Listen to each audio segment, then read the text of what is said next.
Terima kasih Datuk Yang di-Pertua. Soalan nombor 4.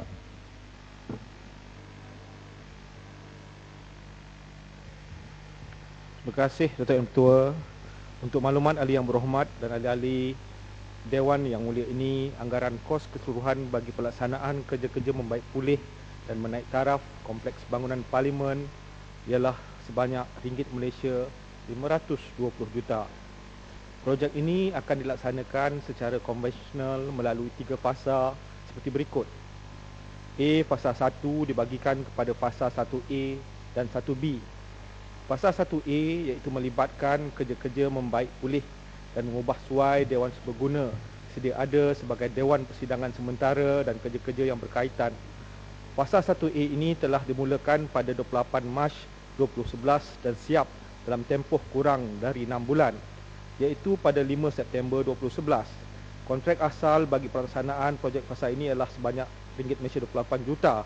Walau bagaimanapun, kos projek ini telah meningkat kepada 31 juta berikutan terdapat tambahan kos sebanyak 3 juta bagi tujuan melaksanakan kerja-kerja di luar skop asal kontrak ataupun variation order dengan izin. Dan fasa 1B iaitu melibatkan pembinaan blok baru pejabat pentadbiran Parlimen setinggi 3 tingkat berkeluasan 9,000 meter persegi yang akan menempatkan lebih kurang seramai 200 pegawai dan kaki tangan Jabatan Parlimen. Anggaran kos yang terlibat ialah sebanyak ringgit Malaysia 92 juta. Fasa 1B ini dijangka akan dimulakan pada bulan Jun 2012 dan dijangka siap pada bulan Disember 2013. Anggaran 18 bulan. Fasa B, fasa 2 iaitu kerja-kerja mengubah suai dan membaik pulih bangunan utama Parlimen sedia ada termasuk blok menara. Anggaran awal kos bagi pelaksanaan fasa ini ialah sebanyak ringgit Malaysia 180 juta. Walau bagaimanapun kos projek fasa ini tertakluk. Saya ulangi, walau bagaimanapun kos projek fasa ini tertakluk kepada tahap kerosakan sebenar dan cadangan kerja-kerja baik pulih yang akan diketahui setelah pemeriksaan terperinci dibuat oleh pasukan khas daripada Jabatan Kerja Raya.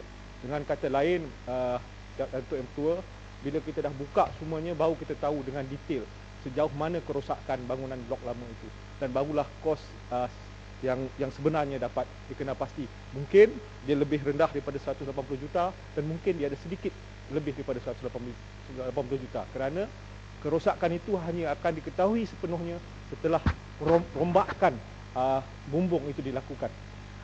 Datuk Yang Tua, skop projek fasa 2 ini melibatkan kerja-kerja membaik pulih bumbung Pinnacle Dewan Rakyat, penggantian panel-panel fasad yang telah berkarat, kerja-kerja menaik taraf sistem mekanikal dan elektrikal dan pengubah suaian ruang dalaman Dewan Rakyat dan Dewan Negara sedia ada dengan mengambil kira keperluan tambahan bilangan kerusi ahli-ahli Parlimen pada masa depan.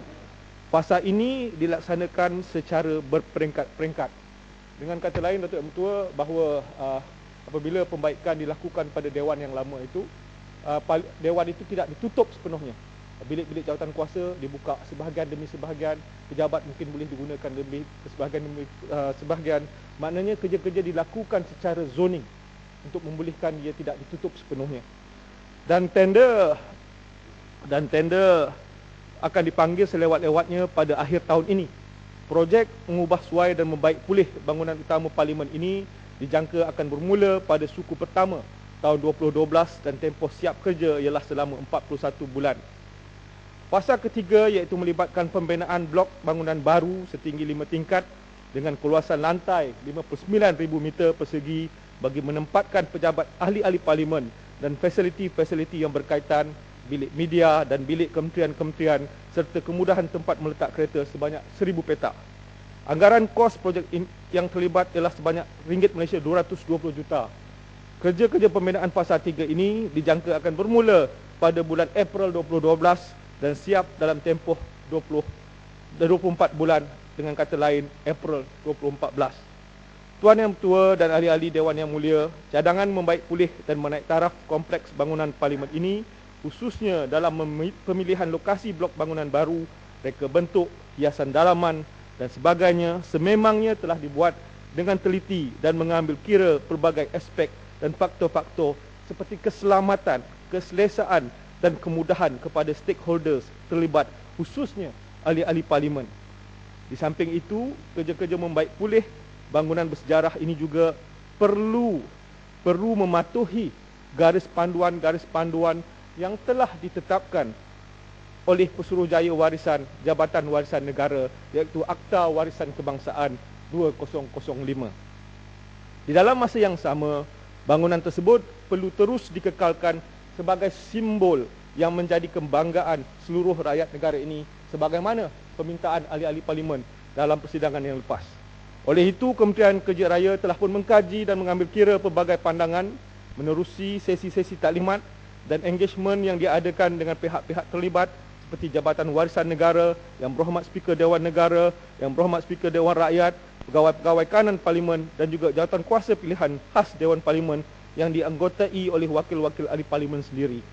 Akhir sekali, memandangkan tempoh kerja-kerja membaik pulih dan menaik taraf keseluruhan kompleks bangunan Parlimen ini dijangka akan mengambil masa yang agak panjang, iaitu sehingga pertengahan tahun 2015.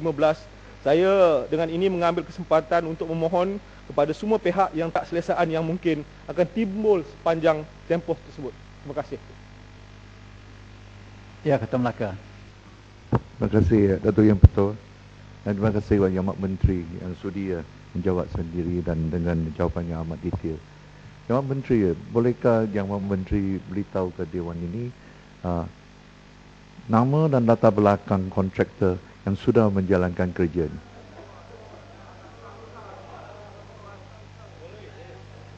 Apa ke prasangka? Belum jawab saja ke prasangka.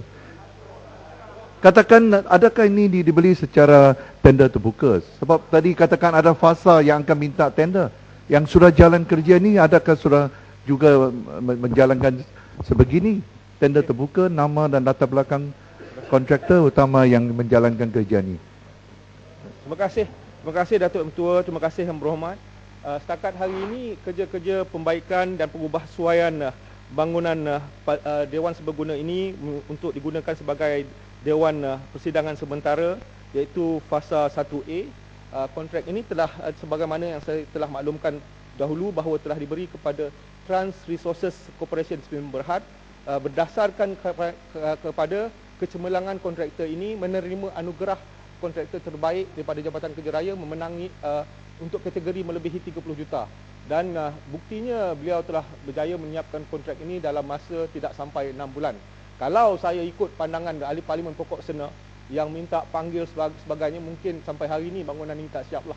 Sebab itu ada perkara-perkara kerajaan perlu bertanggungjawab dan perlu membuat keputusan agar keselesaan semua ahli Parlimen itu dapat dijaga, dan lebih daripada itu keselamatan ahli-ahli Parlimen dalam Dewan ini sentiasa berada dalam keadaan baik. Terima kasih.